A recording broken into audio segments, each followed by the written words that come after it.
So, dito tayo ngayon mga ka-idol ko sa ating ulingan at ito. At ito yung pugo natin at medyo mausok na.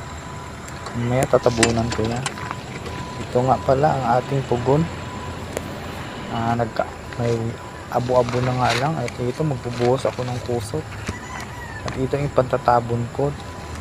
Dahil ang kusot mas mabilis siyang mauling yung kahoy, mas mabilis siyang maluto kaysa lupa.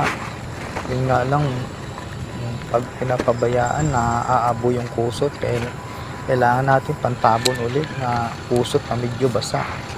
Yun nga lang, itong tinabon ko meron siyang, at ang tawag namin sa puod na to ay batod. At ang nakatikim na ako nito, yung sa nyug ay kinakain namin yun sa mga nyug yan.